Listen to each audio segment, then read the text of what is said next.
The male investigator now switches to the ego-down approach, which is essentially the opposite of the ego-up approach he had just attempted. The detective now attacks Chris's sense of personal worth in the hope that, by doing so, the subject will voluntarily provide information in an attempt to vindicate himself and redeem some of his pride.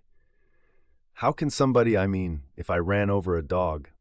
The male detective raises his hands and makes chopping motions for emphasis. If I ran over a dog, I'd feel bad.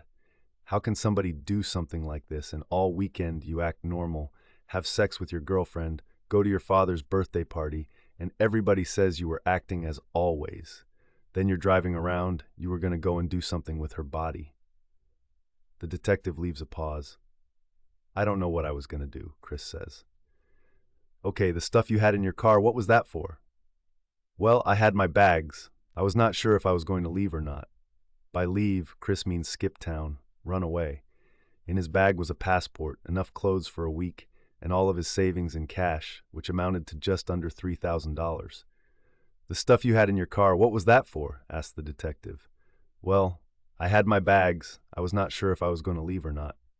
And what else? The detective prompts Chris. The tarp and gas. They were for one or two things. Chris then clams up and starts sniffling. Which were what?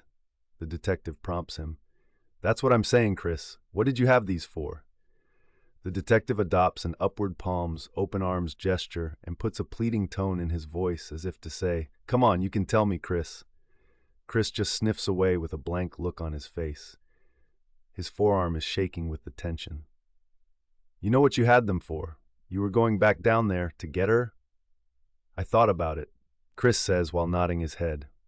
Yes, you were, the detective confirms. We have a breakthrough.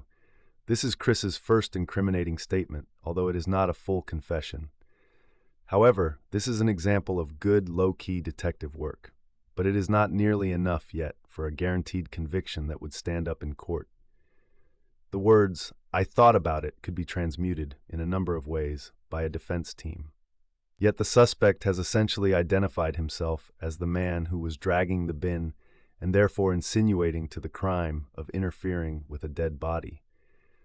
The highly skilled detectives will use this breakthrough as a foundation to frame their next set of questions in order to increase the pressure for a full confession.